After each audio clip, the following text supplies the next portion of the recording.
And that, ladies and gentlemen, is an Axis victory. So despite that not being the out-of-box victory conditions, technically the European Axis would have to take Stalingrad still, and either Cairo or the UK. And technically Japan still has to take either India or another victory city and hold all those. But we can see the writing on the wall pretty much. So Russia's knocked out. There's no way. There's absolutely no way that Moscow is going to be retaken anytime soon. And we just kind of went over the whole thing. And even though stuff's happening down here, it's not enough to make a dent over here quick enough. And while the Middle Earth strategy was very successful in what it was trying to do, this stuff is just going to inevitably come down here, and it's just inevitably it's an Axis victory. So we decided to call it.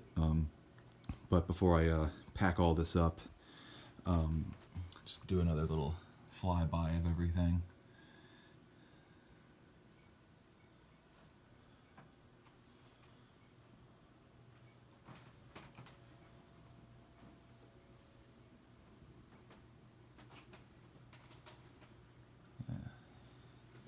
China's not looking too hot either. It's only a matter of time, I think, before they're eliminated. If the game progressed enough, I was going to build another a complex and naval base up in Alaska. That was another plan of mine, depending on his situation over here.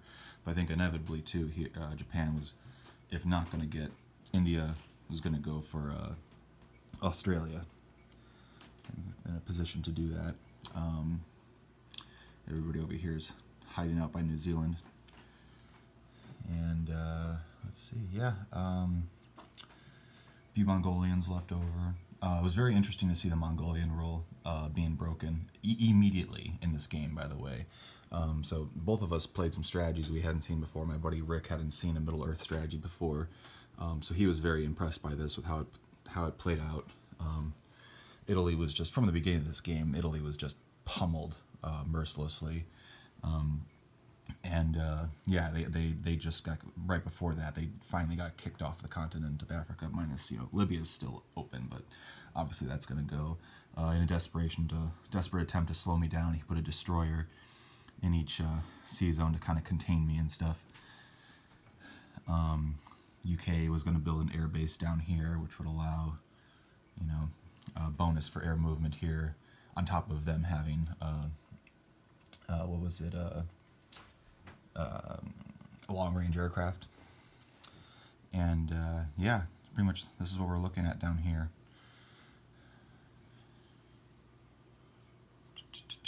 So yeah, a great game. Just a great game overall. I lost, but I still had a lot of fun. So next time we play this, I'll probably play Axis, just to switch it up a bit. But yeah, this was our game of 1940, global, out of box pretty much, minus the inclusion of the Dutch that we did over here. By the way, there still is one Dutch guy left.